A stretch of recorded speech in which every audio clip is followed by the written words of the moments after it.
আনন্দবাজার পত্রিকায় দেখলাম অভিনেতা খরাজ মুখার্জি বলছেন দর্শন ট্রাভেলস নাকি দারুণ একটা প্রিমিয়াম ট্যুর প্যাকেজে 7 রাত্রি 8 দিনের ট্যুরে আন্দামান ঘুরতে নিয়ে যাচ্ছে মানুষদের। তাও আবার ওই অ্যাডে দেখলাম 3 স্টার ক্যাটাগরির হোটেলে থাকা, 4 বেলা ইন্ডিয়ান খাওয়া দাওয়া, এসি গাড়িতে ঘোরানো। আচ্ছা, আর কি কি দিচ্ছেন বলুন তো আপনারা এই আন্দামান প্রিমিয়াম ট্যুর প্যাকেজে? দেখুন, প্রিমিয়াম ট্যুর বলতে আমরা বুঝি প্রিমিয়াম হোটেল, প্রিমিয়াম গাড়ি, প্রিমিয়াম সার্ভিসেস, 3 স্টার প্রিমিয়াম হোটেলসে খাওয়া, 3 স্টার প্রিমিয়াম হোটেলসে থাকা, travel insurance, per day per person 2 litre drinking water, সব ইনক্লুসিভ রয়েছে। আপনাদের প্রাইভেট বোটে ট্রান্সফার সব রয়েছে। আচ্ছা, এই 7 রাত্রি 8 দিনের প্রিমিয়াম আন্দামান ট্যুর প্যাকেজে মানুষ ঘুরতে গেলে প্রথম দিন থেকে শেষ দিন পর্যন্ত কি কি পাবে, কোথায় আপনারা রাখছেন, কোথায় কোথায় ঘোরাবেন, একটু যদি ডিটেলসে বল। দেখুন, এই ট্যুরে আমরা প্রোভাইড করি একজন এক্সপিরিয়েন্স ট্যুর ম্যানেজার, যিনি অনেকবার আন্দামান ট্রাভেল করেছেন, যিনি খুব যত্ন সহকারে সব গেস্টদের প্রত্যেকটি স্পটে খুব ভালোভাবে ঘুরান। তাই আমি চাইবো যে প্রিমিয়াম আন্দামান প্যাকেজটা রয়েছে আমাদের যে ট্যুর ম্যানেজার রয়েছেন তিনি আপনাদেরকে ব্রিফলি এই আইটিটা বুঝিয়ে। নমস্কার, দর্শন ট্রাভেলস অ্যান্ড ট্যুরের পক্ষ থেকে আমরা যে প্রিমিয়াম কোয়ালিটির আন্দামান ট্যুরটা এনেছি সেই ব্যাপারে আমরা কিছু বলতে চাই। আমরা দমদম এয়ারপোর্ট থেকে এয়ারে করে আমরা পোর্ট বিলাস যাব। অ্যাজ পার ধরুন, আমরা যেহেতু ছোট গাড়িতে কমপ্লিট ট্যুরটা করছি সেহেতু আমরা চেষ্টা করব 6 জন করে বা 12 জন করে এক একটা এয়ারে যাওয়া, তাহলে আমাদের পোর্ট বিলাস থেকে পিক আপটা করতেও সুবিধা হবে। তো সেক্ষেত্রে আপনারা যখন দমদম থেকে যাচ্ছেন, আমরা পোর্ট বিলাস থেকে পিক আপ করছি আপনাদের সবাইকে নিয়ে। পিক আপ করে আমরা অ্যাজ পার হোটেলে নিয়ে চলে যাচ্ছি। আপনাদের হোটেলে নিয়ে যাওয়ার পরে আপনাদের রিফ্রেশের জন্য রুম দেওয়া হলো, আপনারা রিফ্রেশ করলেন এবং দুপুরের লাঞ্চ আমাদের ওখানে হোটেলে বুফে সিস্টেমে সাজানো থাকবে। আপনারা লাঞ্চ করলেন, লাঞ্চ করার পরে অ্যাজ পার আমরা টাইম দিয়ে দেবো, একটা 2টো বা 2:30 এরকম টাইম দেবো, দিয়ে আমরা লোকাল সাইট সিন শুরু করব। প্রথম ডে 1 এ লোকাল সাইট সিনের মধ্যে ফার্স্ট টাইম আপনাদের নিয়ে যাব কার্বনস্কোপ বিচে। ওখানে বিচে খানিকটা এনজয় করলেন আপনারা। বিচে এনজয় করার পরে আপনারা আমাদের সাথে আবার চলে এলেন। আমরা কোথায় যাচ্ছি? আবার গিয়ে আমরা সোজা চলে যাচ্ছি পোর্ট ব্লেয়ারের যে বিশ্ববিখ্যাত যে সেলুলার জেল, সেই সেলুলার জেলে আমরা যাচ্ছি। সেলুলার জেলটাকে আমরা দেখব। সেখানে একটা যথেষ্ট পরিমাণ টাইম দেওয়া হবে, ধরুন 1 থেকে 1.5 ঘন্টা টাইম দেওয়া হলো। সেলুলার জেলটাকে আমরা উপভোগ করলাম। সমস্ত কিছু দেখার পরে ওখান থেকে আমরা বাইরে বেরোলাম। তারপর অ্যাজ পার আমাদের টিকিটের টাইম অনুসারে আমরা দেখব লাইট অ্যান্ড সাউন্ড শো। ওখানে লাইট অ্যান্ড সাউন্ড শো দেখে আমরা চলে আসবো আবার পোর্ট ব্লেয়ার হোটেলে। আমাদের হোটেলে আসলাম, এসে ওখানে আমরা রাতে ডিনার করলাম। ডিনার করে তারপরে অ্যাজ পার পরের দিন ডে 2 আমরা চলে যাব নর্থ এবং রসবে আইল্যান্ডে।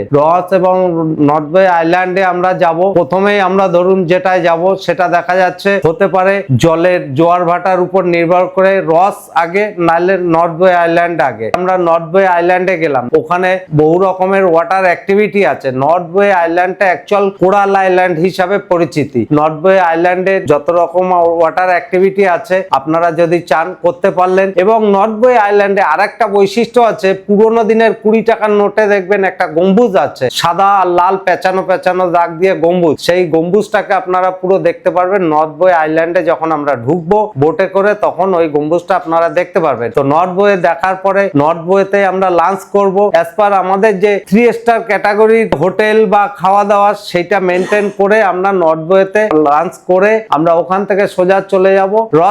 হেঁটে দেখাটা কখনোই পসিবল হয় না, যেহেতু উঁচু নিচু জায়গাটা।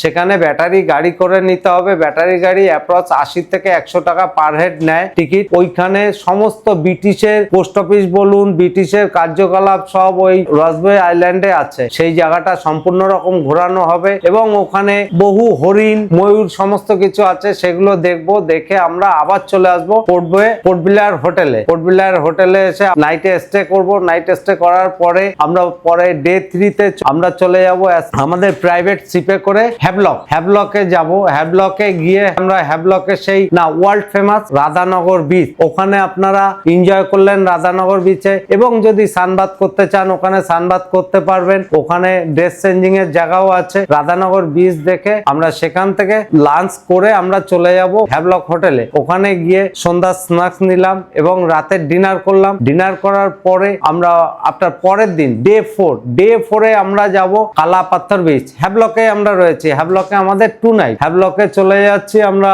কালাপাত্তর বিচ। কালাপাত্তর বিচ দেখে সেখান থেকে আমরা যাব এলিফ্যান্টা বিচ। এলিফ্যান্টা বিচটায় যাওয়ার অর্থ হচ্ছে ওখানে পুরো নিট অ্যান্ড ক্লিন, পরিষ্কার জল। ওখানে ওয়াটার অ্যাক্টিভিটি সব থেকে ভালো। ওখানে আমরা ওয়াটার অ্যাক্টিভিটি করলাম, করে আমরা ওখান থেকে চলে এলাম হোটেলে। হোটেলে আসার পরে অ্যাজ পার আমরা স্ন্যাক্স নিলাম, নিয়ে রাতে ডিনার করলাম। ডিনার করে ডে 4 আমরা চলে যাব নীল আইল্যান্ডে। প্রাইভেট শিপের টাইম অনুসারে আমরা নীলে যাব। নীলে গিয়ে আমরা ওখানে যাব কি লক্ষণপুর বিচ দেখব। বিচ দেখে ওখানে জলের যদি ধরুন ভাটা থাকে সেখান থেকে আমরা ন্যাচারাল বিচ দেখব। ন্যাচারাল বিচ দেখে তারপরে আমরা ওখান থেকে হোটেলে ঢুকলাম। হোটেলে ঢুকে লাঞ্চ করলাম। লাঞ্চ করে একটু সেকেন্ড হাফে রেস্ট নিয়ে তারপরের দিনে নীল থেকে পোর্ট ব্লেয়ারে আসার সময় আমরা লক্ষ্মণপুর বিচে যাব। বিচে যাওয়ার পর লক্ষ্মণপুর বিচ দেখে সেখান থেকে আমরা চলে আসব প্রাইভেট শিপে করে পোর্ট ব্লেয়ার। পোর্ট ব্লেয়ারে আসার পর ডে 5-এ, ডে 6-এ চলে যাচ্ছি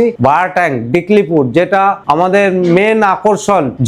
জারোয়া কভারেজ বারট্যাঙ্ক যাচ্ছি আমরা। বারট্যাঙ্ক আর্লি মর্নিং এ বারট্যাঙ্ক বেরোলাম। বারট্যাঙ্কে যাওয়ার সময় ওই যে জারোয়া কভারেজ করে গেলাম। ওখান থেকে যাব আমরা লাইফস্টোন কেভ। লাইফস্টোন কেভে বোটে করে যেতে হবে, সুন্দরবনের খাড়ির মতন সাইড দিয়ে দুধারে ম্যানগ্রোভের জঙ্গল। সেইখান থেকে বোটে করে গিয়ে আমরা সোজা চলে গেলাম আপনার লাইফস্টোন কেভ। কেভে কিছুটা হাঁটতে হবে, ওখানে কোনো রকম কোনো গাড়ি নেই। 1 কিলোমিটার মতন হেঁটে যাওয়ার পরে লাইফস্টোন কেভ দেখে আসলাম। এসে বারট্যাঙ্কে লাঞ্চ করলাম, করে আমরা রিটার্ন চলে এলাম পোর্ট ব্লেয়ার হোটেলে। হোটেলে এসে অ্যাজ পার রাতে ডিনার করলাম। করার পরে ডে 7-এ আমরা অ্যাজ পার আমাদের লেসার টাইম বা যার মার্কেটিং করার আমরা একটা সুযোগ দিলাম। ডে 7-এ ওখানে ঘোরাঘুরি করা হলো। তারপরে দিন ডে 8-এ আমরা ব্রেকফাস্ট করিয়ে যার যেরকম ভাবে এয়ারের টিকিট কাটা আছে তাকে সেইভাবে আমরা এয়ারপোর্ট ড্রপ করলাম। নমস্কার।